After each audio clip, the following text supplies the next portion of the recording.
ये कहानी जेक के बारे में है, जो कि पेंडोरा प्लेनेट का रहने वाला है। ये अपनी फैमिली के साथ बहुत खुश होता है, जिसमें इसकी वाइफ और बच्चे हैं। ये बताता है कि मेरे अपने बच्चों के अलावा मैंने 2 बच्चे भी अडॉप्ट किए हुए हैं, जिनमें एक मेरी ही पुरानी साथी की बेटी है जो उसको पैदा करने के बाद मारी गई, और एक और बच्चा है जो कि इंसानों का ही है, क्योंकि आज से कुछ सालों पहले इंसान इस प्लेनेट पर रहने के लिए आए थे, जहाँ पे मैं अभी रह रहा हूँ। लेकिन जब वो वापस जमीन की तरफ चले गए तो ये बच्चा इधर ही रह गया। तब से ये मेरे साथ ही रहता है। ये सब बच्चे आपस में बहुत खेलते और एक दूसरे का काफी ख्याल भी रखते हैं। जेक अपने सब बच्चों को सब सिखाता है, जैसे कि तीर चलाना, मछली पकड़ना और भी बहुत कुछ। ये सब बड़े छोटे खुश तो होते हैं, लेकिन एक रात जेक और उसकी वाइफ आसमान में चमकता हुआ एक सफेद तारा देखते हैं। तो जैसे ही करीब आता है तो पता चलता है कि ये तो इंसानों की स्पेसशिप है। तो एक बार फिर से इनकी प्यारी दुनिया में रहने के लिए आ रही है। इंसानों की स्पेसशिप से निकलने वाली आग की वजह से जंगल में आग लग जाती है, जिससे बहुत से जानवर मारे जाते हैं और बहुत नुकसान होता है। इसके अंदर से इंसान निकलते हैं जो बड़े बड़े रोबोट्स के अंदर बैठे हुए थे, और इनकी बहुत बड़ी गाड़ियां भी थी जो रास्ते में आने वाली हर चीज को कुचल रही होती हैं। जबकि जेक और उसकी वाइफ के पास इस तबाही को देख के रोने के अलावा कुछ भी नहीं बचता। पता नहीं इंसान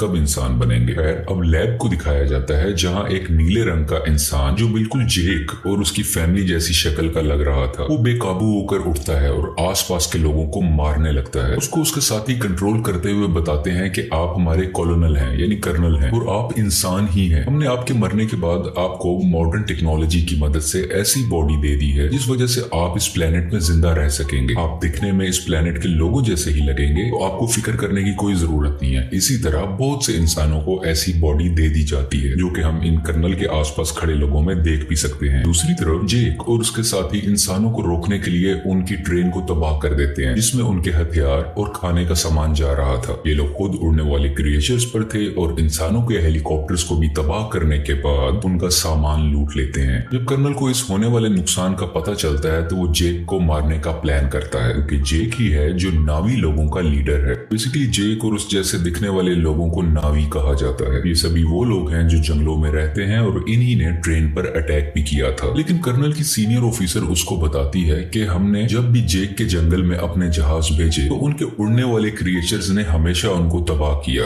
तुम ही हमारी उम्मीद हो जो कुछ कर सकते हो। तो कर्नल जंगल में अपने कुछ साथियों के साथ पैदल जाता है, जहाँ पर जेक के बच्चे खेल रहे थे। वो अपनी तरफ इंसानों को आता देखकर अपने फादर को बताते हैं, लेकिन उसी वक्त इंसान को पकड़ लेते हैं। कुछ ही देर में जेक की वाइफ वहां पर पहुंचकर एक इंसान के सर से तीर आर पार कर देती है। दोनों में लड़ाई शुरू हो जाती है। जेक की वाइफ अपनी बाकी बच्चों को तो बचा लेती है, लेकिन कर्नल उसके उस बेटे को उठा के अपने साथ ले जाता है जो इंसानी शक्ल वाला बच्चा था, जिसको इन्होंने अडॉप्ट भी किया हुआ था। जेक की वाइफ अपने बच्चे को लेके परेशान ही थी कि जेक कहता है कि हमें इस जंगल को छोड़कर जाना होगा, क्योंकि मैं यहाँ का लीडर हूँ और वो कर्नल मेरे पीछे है। क्योंकि जब पहले इंसान यहाँ आए थे तब मैंने ही कर्नल को मारा था। क्योंकि वो नीले जिस्म या एवाटार में जिंदा होकर दोबारा आया है, तो वो मुझे मारना चाहता है। अगर मैं, तुम और हमारी मुकम्मल फैमिली यहाँ से चली गई तो हम अपने कबीले के बाकी लोगों की जान बचा सकेंगे, क्योंकि हमारा पकड़े जाने वाला बच्चा जल्द ही हमारी लोकेशन बता देगा कि हम कहाँ रहते हैं और इंसान यहाँ तक पहुंच जाएंगे। जेक की वाइफ जाना तो नहीं चाहती है, लेकिन आखिरकार मान जाती है। जबकि दूसरी तरफ इंसान जेक के बच्चे पर जुल्म कर कर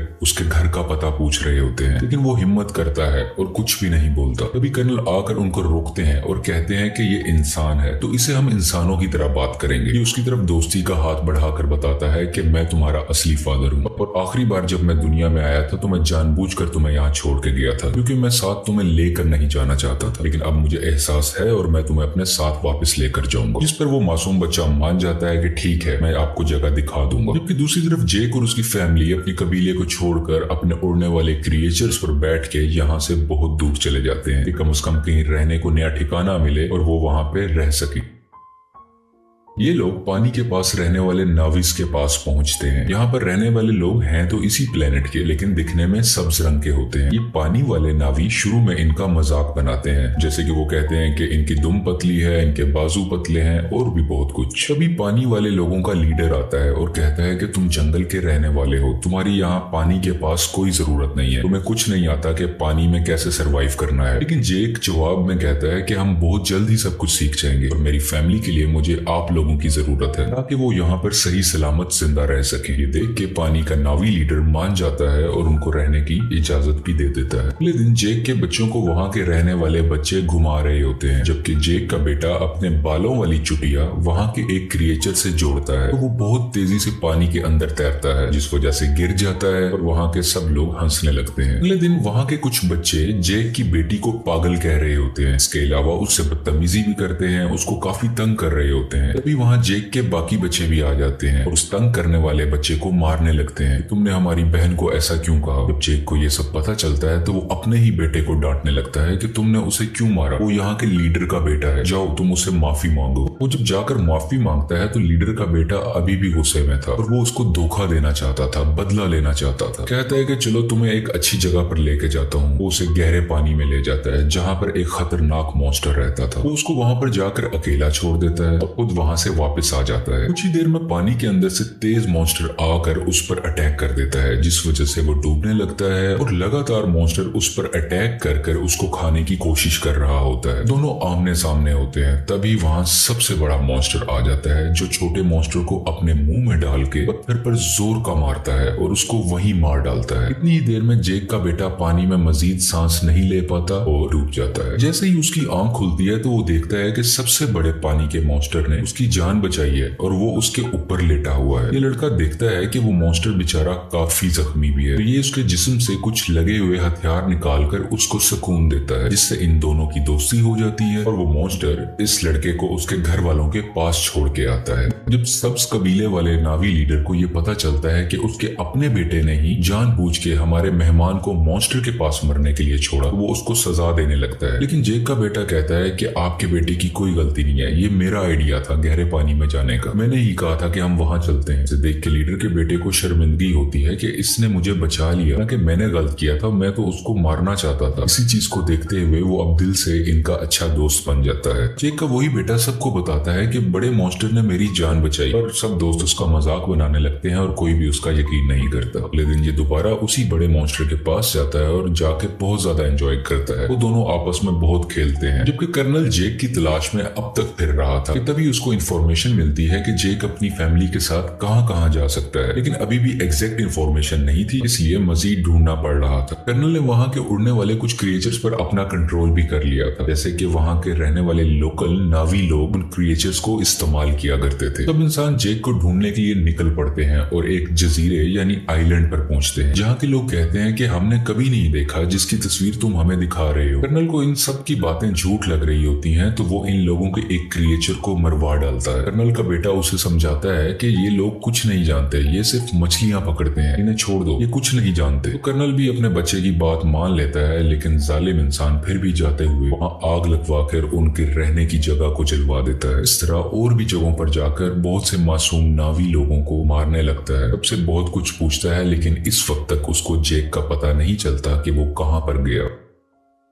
इसी तरह ये सब इंसान पानी वाले एक क्रिएचर को देखते हैं, उस पर भी लोहे की बनी हुई चेन और कुछ छोटे मिसाइल से अटैक करते हैं। इसके अलावा एक ऐसी अल्ट्रासोनिक गन से भी अटैक करते हैं जिससे वो मॉन्स्टर इंसानों पर हमला ही नहीं कर पाता, इंसान इसको बड़े आराम से पकड़ सके। वो बेचारा मॉन्स्टर अपने छोटे बच्चे के साथ तैर रहा होता है, जिसने इंसानों का कभी कुछ नहीं बिगाड़ा था, लेकिन वो दर्द से तड़प रहा था, चीख रहा था और आखिरकार वहीं पर मारा जाता है। उसका छोटा सा बच्चा इर्द गिर्द घूमकर उसको आवाजें दे रहा होता है और इंसान बहुत ही बेशर्मी के साथ खुशी में तालियां बजा रहे थे कि वो अपने मिशन में कामयाब हो गए। ये सब देखकर कर्नल का बेटा काफी तकलीफ में होता है, क्योंकि उसको इन सब जानवरों की फिक्र थी और वो इस होने वाले जुल्म को बिल्कुल बर्दाश्त नहीं कर रहा होता। इंसान उस क्रिएचर को पकड़कर अपने साथ ले जाते हैं, उसके मुंह के अंदर जाकर ड्रिल मशीन से उसके मुंह के ऊपर वाले हिस्से में सुराख करते हैं, जिसके अंदर से एक पीले रंग का लिक्विड निकलता है, जो कि एक ऐसा पानी है कि जो भी पिएगा उसकी उम्र बहुत कम स्पीड से बढ़ेगी, यानी उसको जिंदा रहने के लिए बहुत से साल मिल जाएंगे और वो जल्दी नहीं मरा करेगा। और इस लिक्विड की कीमत भी करोड़ों डॉलर्स में है, इसको ये मार्केट में बेच के बहुत पैसा कमाने वाले हैं। अगले दिन मरने वाले मॉन्स्टर क्रिएचर को सब्ज नावी लोग देख लेते हैं। उसके बाद जेक को बुरा भला कहने लगते हैं कि तुम्हारी वजह से इंसान इधर तक पहुंच गए और अब वो हमारे क्रिएचर्स को मार रहे हैं और बहुत जल्द हमें भी। इसलिए जो भी हुआ सो हुआ। ग्रीन नावी लीडर कहता है कि हम इंसानों से मुकाबला करेंगे। इसके कुछ देर बाद ही जेक का बेटा सबसे बड़े मॉन्स्टर से एक बार फिर मिलने जाता है और देखता है कि उसके ऊपर एक एंकर जैसी डिवाइस लगी हुई है, जिसकी वजह से उस मॉन्स्टर को उस डिवाइस ने वहीं रोका हुआ था और वो वहां से हिल ही नहीं पा रहा था, क्योंकि इंसान उस लिक्विड को हासिल करने के लिए और भी मॉन्स्टर्स को मारने का इरादा रखते हैं। और इस बार बारी है जेक के बेटे के बड़े मॉन्स्टर की,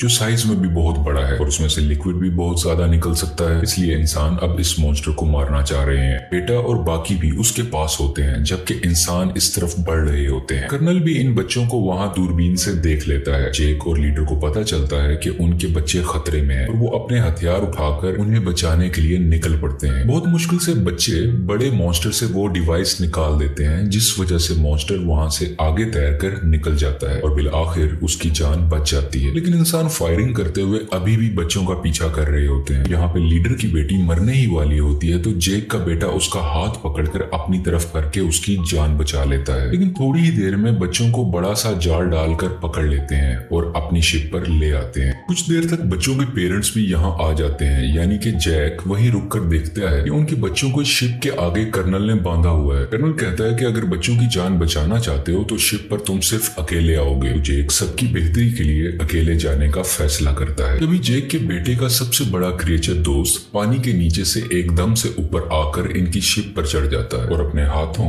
और दुम से वहां खड़े इंसानों को मारने लगता है और हर चीज तबाह कर रहा होता है। ये देख के जेक और लीडर के लोगों को भी मौका मिल जाता है कि वो इंसानों पर हमला कर दें और वो सब लोग शिप की तरफ बढ़ने लगते हैं। इंसानों और इन सब नावी लोगों के दरमियान काफी लड़ाई हो रही होती है। बहुत से इंसान भी मारे जाते हैं और कुछ नावी लोग भी। और वो पानी वाला क्रिएचर इंसानों की एक छोटी शिप के ऊपर से छलांग लगाकर उसको लोहे की रस्सी से इनको दबाकर मार देता है। जेक भी इंसानों का मुकाबला करते हुए बच्चों के पास आके उनको वहां से छुड़वा लेता है। कुछ बच्चे अपने अडॉप्टेड इंसानी भाई को भी ढूंढ लेते हैं और वहां से भागकर अपनी जान बचाते हैं। लेकिन उसी दौरान जेक का एक बेटा मारा जाता है और उसकी माँ ये सब देखकर अपने दिल पर काबू नहीं रख पाती और चिल्ला चिल्ला कर रोने लगती है। जेक के दो बच्चे फिर से कर्नल ने पकड़ लिए होते हैं और वो लोग इंतजार कर रहे होते हैं कि जेक इनको बचाने आएगा और इसी मौके को देखते हुए हम उसे मार डालेंगे। जेक वहां बड़ी खामोशी से आकर धमाका करता है, जिससे हर तरफ आग ही आग हो जाती है। बहुत से इंसान भी मारे जाते हैं। उसकी वाइफ भी बहुत से इंसानों को अपने तीर से हमेशा के लिए खत्म कर देती है और एक इंसान को गुस्से वाली आंखें दिखाते हुए मार डालती है, क्योंकि अभी अभी उसने अपना बेटा खोया था। उसकी आंखों में दर्द था। मौका देखते हुए कर्नल जेक की बेटी की गर्दन पर चाकू रख के उन सबको हथियार डालने का कहता है। लेकिन उसी दौरान जेक की वाइफ वहां आकर कर्नल के ही बेटे की गर्दन पर चाकू रख देती है, जिसको देखते हुए कर्नल को उसकी बेटी को छोड़ना पड़ जाता है। फाइनली कर्नल और जेक की आपस में हैंड टू हैंड लड़ाई होती है। इसमें बहुत मुश्किलों के बाद जेक कर्नल का गला अपने हाथों में दबाकर उसे मार देता है और आखिरकार ये जालिम कर्नल पानी में डूबने लगता है। लेकिन कर्नल का बेटा उसे डूबने से बचाकर पानी के ऊपर ले आता है, क्योंकि कर्नल ने उसकी जान जो बचाई थी जब जेक की वाइफ ने उस पर चाकू रखा हुआ था। जब कर्नल कहता है कि बेटा मेरे साथ आओ, तो वो उस पर गुस्सा कर अपनी फैमिली के पास चला जाता है, यानी कि जेक के पास। और इसको देखकर जेक की फैमिली भी बहुत खुश होती है और उसको पहले की तरह ही प्यार करती है। फिर में जेक अपने मरने वाले बेटे को पानी के अंदर दफना देता है और उस वक्त उसको सब पुराना याद आ रहा था कि मेरा बेटा जो आज मरा है उसको मैंने कैसे अपने हाथों में उठाया था जब वो पैदा हुआ था, और आज अपने ही हाथों से दफन भी कर रहा हूँ। और इस फिल्म की कहानी यहीं पर खत्म हो जाती है।